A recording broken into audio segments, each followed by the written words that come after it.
बिस्मिल्लाहिर्रहमानिर्रहीम अस्सलाम वालेकुम फ्रेंड्स, वेलकम करदी हाँ तुहाडा अपने चैनल अलीज़ा सहर ब्लॉग्स विच। उम्मीद करदी हाँ कि तुसीं सब ठीक होणगे। अल्लाह पाक तुहानूं सब नूं खुश रखे, सिर तो तंदुरुस्ती अता फरमाए, आमीन। अज मैं तुहाडे लई बड़ी आसान जी ते मज़ेदार जी रेसिपी शेयर करूँगी ते तुसीं भी जरूर ट्राई करियो ते नाल मेरी वीडियो नूं एंड तक जरूर देखियो। बड़ी मेहनत करदी हाँ तुहाडे लई ते पूरी वीडियो नूं जरूर वाच करियो ते लाइक कमेंट जरूर कर दे। इत्थों जी लै लांगे मछली ते मछली लैके ते इनकी कटाई करवा लांगे।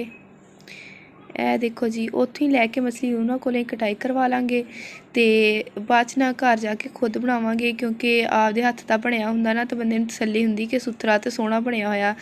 इस वजह तो उत्थों कटवा लांगे ते बंदा ना खुशी खुशी खा लैंदा कि मतलब सुथरा भी बनिया ते सोहना भी बनिया वा, टेंशन फ्री हो के। इस वजह तो पीस करवा लांगे मछली दे, करवा के ते खुद बना के ज़बरदस्त जी करके ते खावांगे। मौसम हैगा अजकल मछली दा, सर्दी दा मौसम आ ते मछली इन्नी ज़बरदस्त लगदी है ना।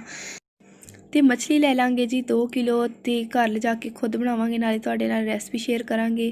ते सब तो पहले ले लांगे जी मसाले ਉਹੀ ਲੈਣੇ ਆ ਜਿਹੜੇ ਆਮ ਹੁੰਦੇ ਆ, ਸਾਦਾ ਆਮ ਆਪਾਂ ਨੂੰ ਮਿਲ ਜਾਂਦੇ ਆ, ਉਹ ਇਸਤੇਮਾਲ ਕਰਾਂਗੇ।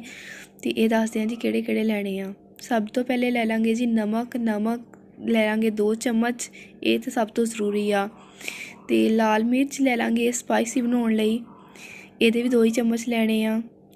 ਰੈੱਡ ਚਿਲੀ ਲੈ ਲਾਂਗੇ ਤੇ ਹੋਰ ਲੈ ਲਾਂਗੇ ਜੀ ਖੁਸ਼ਕ ਧਨੀਆ, ਇਹਦਾ ਪਾਊਡਰ ਬਣਾ ਲੈਣਾ ਵਾ, ਪੀਸ ਲੈਣਾ, ਖੁਸ਼ਬੂ ਬਹੁਤ ਅੱਛੀ ਹੁੰਦੀ ਹੈ ਇਹਦੀ।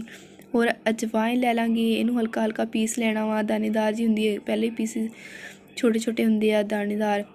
ਤੇ ਲਸਣ ਲੈ ਲਾਂਗੇ, ਲਸਣ ਦੇ ਵੀ 2 ਹੀ ਚਮਚ ਲੈਣੇ ਆ, ਪੇਸਟ ਬਣਾ ਲਿਆ ਲਸਣ ਦਾ।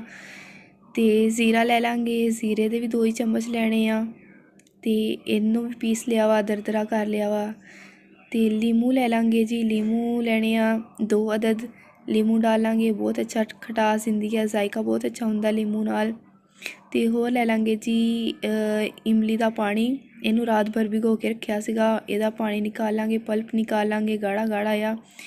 ਇਹਨੂੰ ਡਾਲਾਂਗੇ ਜੀ ਉਹਦੇ ਵਿੱਚ ਮਛਲੀ ਨੂੰ ਮਿਕਸ ਕਰਨ ਲਈ। ਤੇ ਆ ਪਲਪ ਨਿਕਾਲ ਲਿਆ ਇਮਲੀ ਦੇ ਪਾਣੀ ਦਾ, ਇਮਲੀ ਦਾ ਪਾਣੀ ਨਿਕਾਲ ਲਿਆ। ਤੇ ਇਹ ਲੈ ਲਿਆ ਜੀ ਮਛਲੀ ਲੈ ਲਈ ਆ। ਮਛਲੀ ਨੂੰ ਧੋਣ ਦਾ ਤਰੀਕਾ ਦੱਸਦੇ ਹਾਂ ਜੀ ਕਿੱਦਾਂ ਧੋਇਆ। ਮਛਲੀ ਨੂੰ ਸਿਰਕੇ ਨਾਲ, ਅਜਵਾਇਨ ਨਾਲ ਤੇ ਨਮਕ ਨਾਲ ਧੋਤਾ ਵਾ, ਭਿਗੋ ਕੇ ਰੱਖ ਦਿੱਤਾ ਸੀ 2-2.5 ਘੰਟਿਆਂ ਲਈ। ਫਿਰ ਬਾਅਦ 'ਚ ਧੋਤਾ ਸੀਗਾ ਤੇ ਸਮੈਲ ਬਿਲਕੁਲ ਖ਼ਤਮ ਹੋ ਗਈ ਇਹਦੀ, ਬਹੁਤ ਅੱਛੀ ਮਤਲਬ ਹੋ ਗਈ ਆ। ਹੁਣ ਅੱਛੇ ਤਰੀਕੇ ਨਾਲ ਧੋ ਲਿਆ ਵਾ, ਤਸੱਲੀ ਆ ਕੇ ਖੁਦ ਆਪਦੇ ਹੱਥਾਂ ਨਾਲ ਧੋਤੀ ਆ, ਸਾਫ਼ ਸੁਥਰੀ ਆ।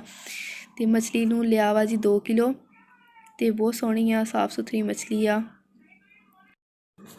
ਸਭ ਤੋਂ ਪਹਿਲੇ ਲੈ ਲਾਂਗੇ ਬਰਤਨ, ਕੋਈ ਵੀ ਤੁਸੀਂ ਖੁੱਲ੍ਹਾ ਲੈ ਲਓ। ਇਹਦੇ ਵਿੱਚ ਡਾਲਾਂਗੇ ਇਮਲੀ ਦਾ ਪਾਣੀ ਜਿਹੜਾ ਨਿਕਾਲਿਆ ਸੀਗਾ, ਰਾਤ ਭਰ ਭਿਗੋ ਕੇ ਰੱਖਿਆ ਸੀ ਜਿਹੜਾ, ਉਹ ਡਾਲਾਂਗੇ।